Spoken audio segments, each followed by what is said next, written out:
Good morning. My name is Dr. Robert Groysman with covidinstitute.org.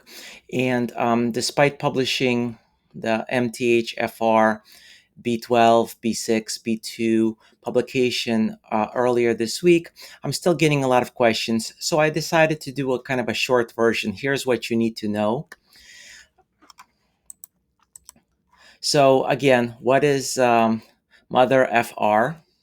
As it's often referred to. So, what is this? Methylene tetrahydrofolate reductase. Kind of a long name for an enzyme and gene.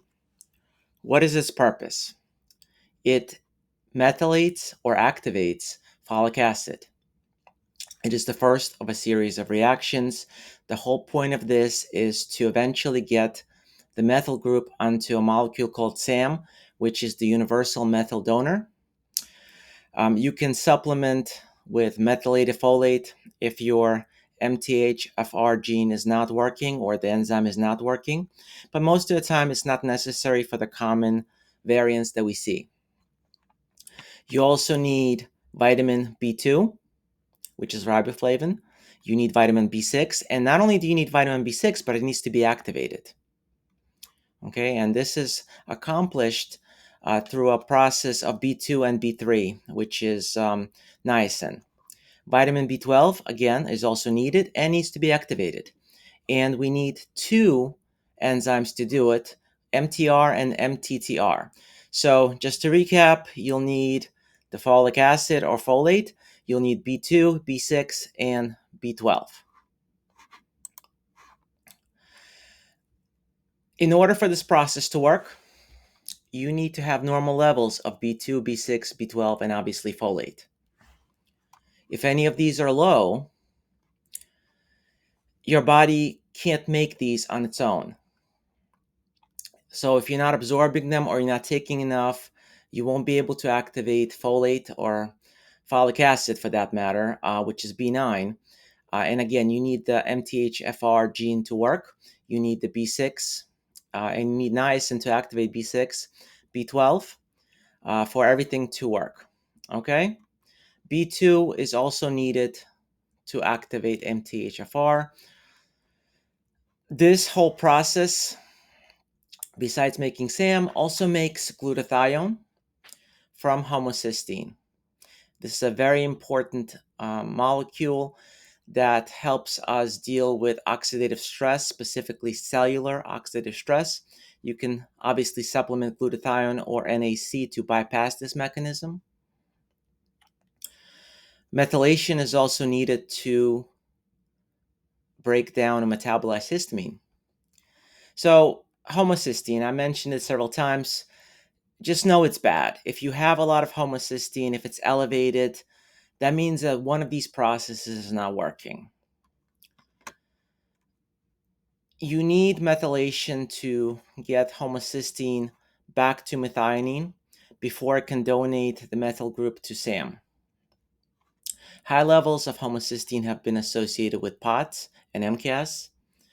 High levels of homocysteine have been associated with endothelial damage and dysfunction, and that increases risk of clots.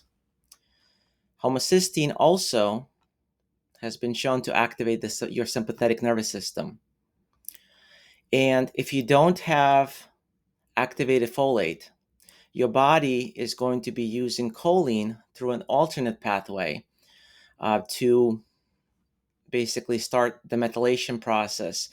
And because of that, you'll have less choline available for acetylcholine synthesis, which is a parasympathetic neurotransmitter. You can also supplement with betaine and choline to help with that as well. So let's talk about the genes. Everybody seems to be getting tested for MTHFR and some of the related genes. What does all this mean? So you need three functional genes, which is MTHFR, MTR, and MTTR, to be able to process methionine, to make SAM, and to make glutathione. Okay, there's two very common mutations. They're both heterozygous. One is at the 677 position, and the other is at 1298 position. None of this stuff matters, though, unless homocysteine levels are elevated.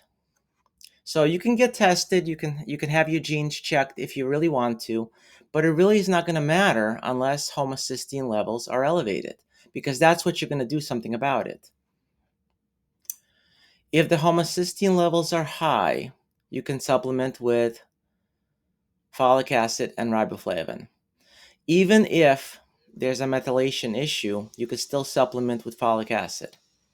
So what are the normal or the wild genes? That would be the 677CC and the 1298AA. Those are homozygous and wild genes. The most common type of variant of polymorphism, which occurs about 60 to 70% of the time, as I said, is heterozygous, which means only one of the genes is affected and the other one remains wild. So that would be the 677TA or the 1298AC.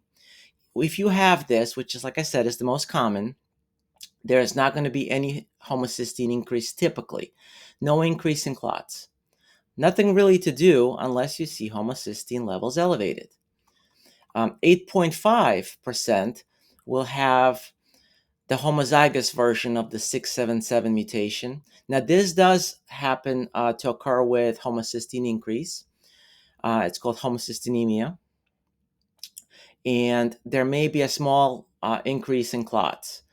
However, the average blood folate concentration, this is methylated folate, will be about 16% lower compared to a wild gene, which would be the 677CC.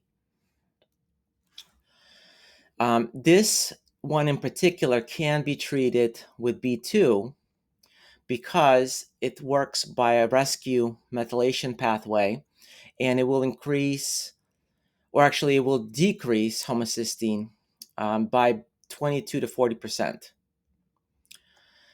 The next one is the 1298CC homozygous, which is also 8.5. This does not increase homocysteine levels, and there's really no significant change in folate levels, in methylated folate.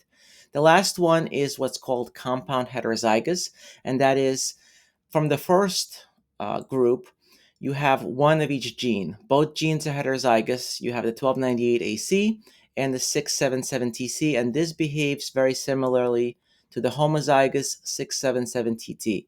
That is, there will be increased homocysteine levels. I hope all this makes sense. What happens if B12 or B6 is too high? Well, obviously, if you're supplementing for either one of those, stop supplementing. However, what if you're not supplementing B12 and not supplementing B6? So, if you have high B12, it's not from the MTHFR mutations or malabsorption. In order for B12 to be high in your bloodstream, it needs to be absorbed. There are several pathological reasons for B12 to be high, and they need to be explored. One is liver function, so you need to look at the liver labs. The other is kidney function to make sure you're able to eliminate any excess B12. And then you need to look for polycythemia and leukemias. Both of these are associated with high B12 levels. What about B6? Again, this is not caused by malabsorption or the MTHFR gene or enzyme. B6 is the only B vitamin that can store for a considerable amount of time in your muscles. And if you become dehydrated at some point, it can be shunted into your nerves. And it can damage nerves, not necessarily permanently, but it can cause a neuropathy. So high B6 levels need to be treated, need to be looked at. Otherwise, there's no other reason for B6 to be elevated unless you're supplementing or taking a lot of energy drinks. You can determine what the problem is simply by checking the homocysteine level and vitamin deficiencies, B12, B6, B2, instead of spending money on gene testing. But if you still want to do it, go for it.